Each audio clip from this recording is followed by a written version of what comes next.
Do it bother you a little bit when people get more credit for funk than you do?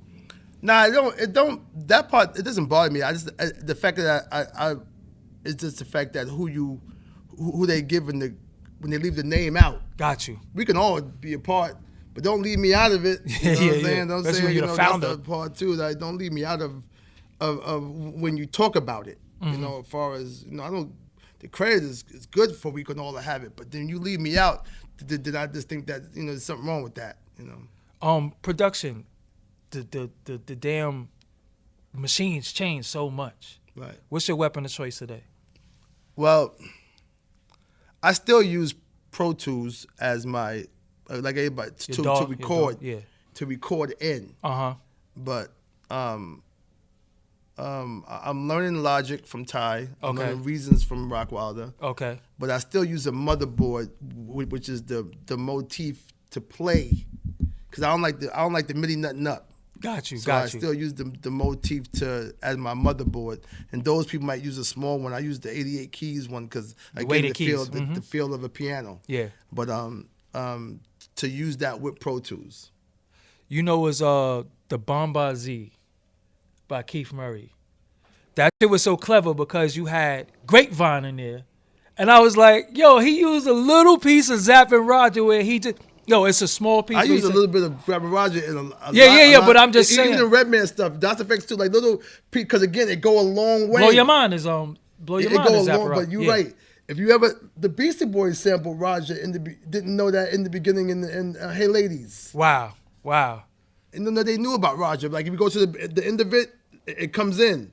Crossover. That baby in Beastie Boys. Crossover. When you did that, how important was that record for y'all? Did you know that this was going to be predicting the future?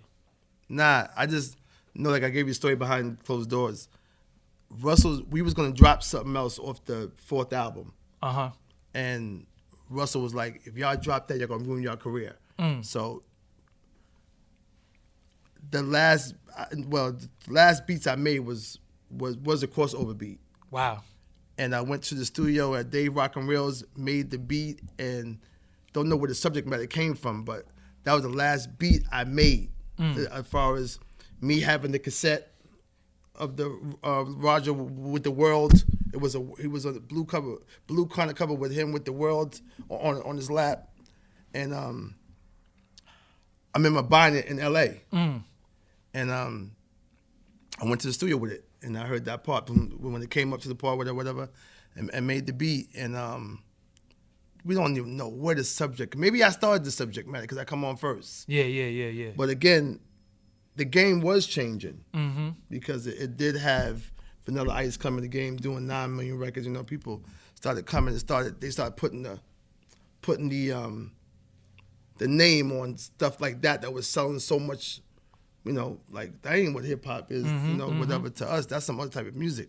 So then we put the Kid Capri name in there. Yes. So him in New York letting people know about the song, because the song blew up in California first at San Francisco. And it was huge on KMEL. Then it came back towards this way. Wow. When I first heard it, I was like, what the f***? I mean, but I was a fan though. But that was EPMD's biggest record. Wow. As far as a single selling gold and then the album doing what it did, that was our biggest record to date. Maybe because, again, like you said, it was probably dope to people, but we knew that DOS Effects had went platinum. So we had grabbed some of their fans too that didn't know us, that knew DOS, and like, okay. They had crossover fans. Because they went platinum. Yeah. They was on MTV all the time. So, these guys are who signed DOS Effects. So we don't even know it's the combination of having a dope record or either having some of DOS's fans come over. Headbanger. What was that studio session like? That was the last thing we recorded. And for some reason it was right in the middle of it was tension too, because that's when the thing with Parrish had happened. Okay. That people said the robbery, the whole nine. So it was tension that day in that studio.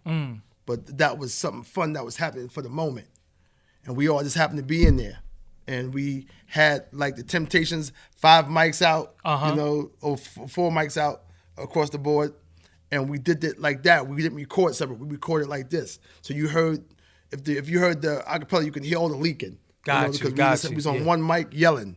You know, each mic yelling without taking turns. We just rocked. No straight takes. across. Everybody just one taked it, or a couple takes though, but still we did the one thing. So when Redman kicks that verse, did you say holy? Nah, that was normal for him. Yeah, I mean, of course, but when I first heard it, when I first heard Redman, I think it was hardcore. Was it Brothers on My Jock first though, or hardcore? Brothers on My Jock, they both on the same album. Okay, yeah. Hardcore was crazy, but Brothers on My Jock that didn't really sound like what he was gonna be. It was a dope rhyme. Yeah, because he was real low. Yeah. It was hit my low. I was like, Drink Low and Brow. I was like, what the fuck he talking about? Yeah, like exactly. But when I heard hardcore, I was like, okay, this dude got style.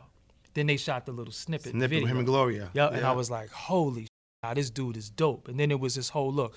Redman's second album, I've always go on record, I did not like that album. Yeah. A lot of people didn't like it.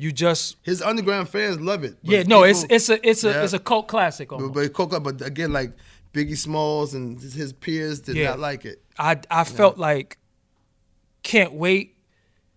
That was only saved it. I did it. Yeah, that's what I'm saying. Yeah, only did 2 records. Yeah, that was one of them. Yeah, don't forget that they kind of alienated me.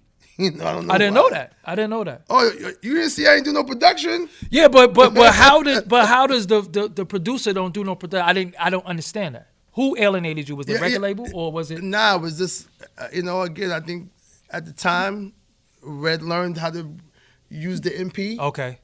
And Rockwell tells the story well. Yeah. Muddy Waters made up for all that. Yeah, but that's me. Yeah. But don't forget, but people don't look at the part and ask why. If you look at the situation, you'll see that I'm not on the album of the Dark Side. So as far as production, so nobody even asked that question to be like, yo, what happened? Why didn't we like it? I didn't. Yeah, I know that's why I didn't like it, because I needed your sound. Right. Your sound was needed in hip hop at the time, especially for Redman. Right. You carved the sound. Yeah, Rock told him. Rock had talks with him because Rock. That's when Rock had just met Redman then. So that's because Reggie signed Rockwilder. Got you. 95 type of situation. But again, Rock used to say, "Yo, where's the Erick records you had?" You know, and that was the end. But Can't Wait happened to be the one I did. You know? Yeah. Milky with Oh my God. I love that. Stretch Armstrong just called me 3 months ago for a project he was doing, asking me, is there a clean version? I'm like, no. That crusty cassette version that you hearing on the such, that's all everybody has. I didn't know it was that big with Premiere and them. I didn't have no idea that record was such a problem for the underground at the time. Like, yo, I mean, it was a demo. Yeah. I don't even know how it even got free. Yeah, I love that. Your favorite drum break is what? Could I tell you what I think it is? Well, what? Humpty? I used it in Time for Some Action, crossover.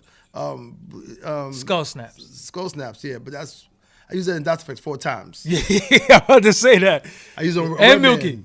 Redman, yeah, Milky. Yeah. Hitting switches. Hitting switches. Yeah. You're right. You like the Skull Snap. You're right. You like the Skull Snap. The Payback, you was the first person to use the sample.